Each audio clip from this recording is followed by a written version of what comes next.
U.S. Senator Ron Johnson brought together a panel of 5 individuals who suffered neurological damage after taking a COVID vaccine.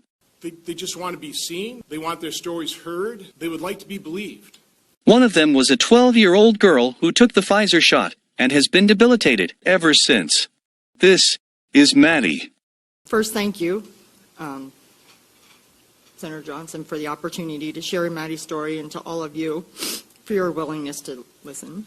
My name is Stephanie, and this is my daughter, Maddie, and we live in Ohio.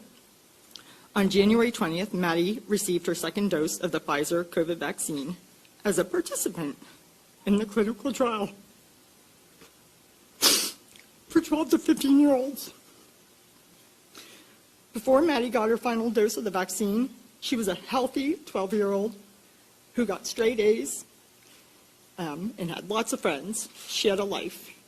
She was energetic. She was not like this. Upon receiving the second shot, Maddie immediately felt pain at the injection site. And over the next 24 hours, she developed severe abdominal and chest pain. And the way she described the chest pain, and I quote, "It feels like my heart is being ripped out through my neck." She had painful electrical shocks down her neck and spine that forced her to walk hunched over. She had extreme pain in her fingers and toes. It actually made them turn white, and they were cold whenever you touched them. My husband immediately took her to the ER as instructed by the vaccine trial nurse. The diagnosis stated adverse effect of vaccine initial encounter. Over the next 2.5 months, her abdominal, muscle, and nerve pain became unbearable. She had developed additional symptoms that included gastroparesis, nausea and vomiting, erratic blood pressure and heart rate, memory loss. She mixes up words, brain fog, headaches, dizziness, fainting. She fell and hit her head, and then seizures. She developed verbal and motor tics. She had loss of feeling from the waist down and muscle weakness. Drastic changes in her vision, urinary retention and loss of bladder control, severely irregular and heavy menstrual cycles, and eventually she had to have an NG tube put in to get nutrition. So, because they couldn't figure it out, one physician labeled her as having functional neurologic disorder, saying it was due to anxiety. This concerned us, and we didn't agree with it because she doesn't have anxiety. Look at her.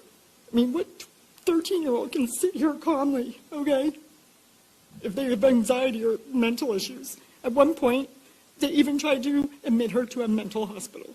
I was fighting doctors trying to get them to listen to what was happening to her and not say she's crazy.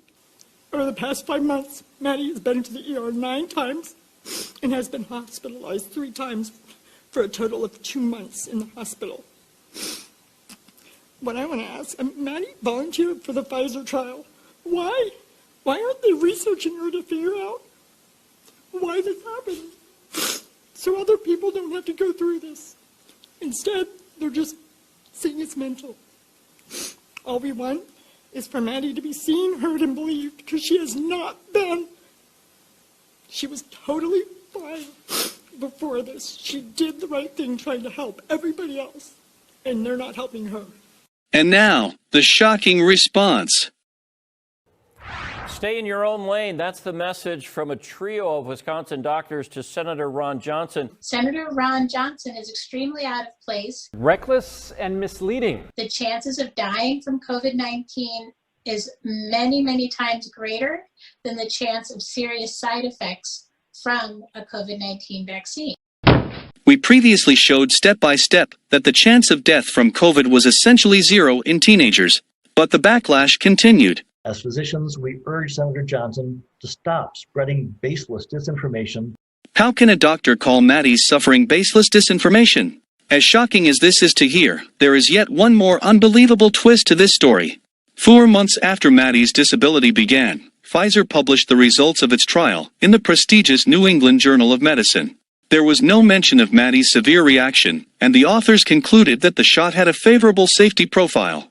When asked about her communication with Pfizer, Maddie's mom said, "We have gone directly through the doctor, but it sounds like it doesn't matter if I would have contacted Pfizer because nobody else is getting responses from them."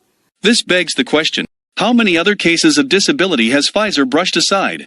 And if Maddie really was the only one, out of 1,131 participants, then mass vaccination could cause over 17,500 disabilities in just 12 to 15-year-olds. For a virus that is less harmful to teenagers than the flu, how can this possibly be acceptable? And why is Pfizer turning a blind eye to Maddie's suffering? The former editor-in-chief of the New England Journal of Medicine explains. Their mission is to sell profitable drugs, not necessarily good drugs, valuable drugs, profitable drugs. That is their mission. Absolutely. To sell drugs any way that's legal. Many of them have done it in illegal ways as well. But they know how to behave. They just don't find it profitable to behave that way.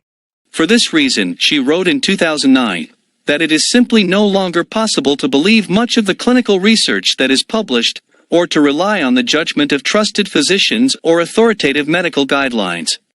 Does this mean we should throw out the baby with the bathwater? Of course not. But the least we can do is to share Maddie's story, and give voice to the injured children who remain unseen and unheard. If you found this valuable, be sure to subscribe and visit our channel for more videos on The Second Perspective.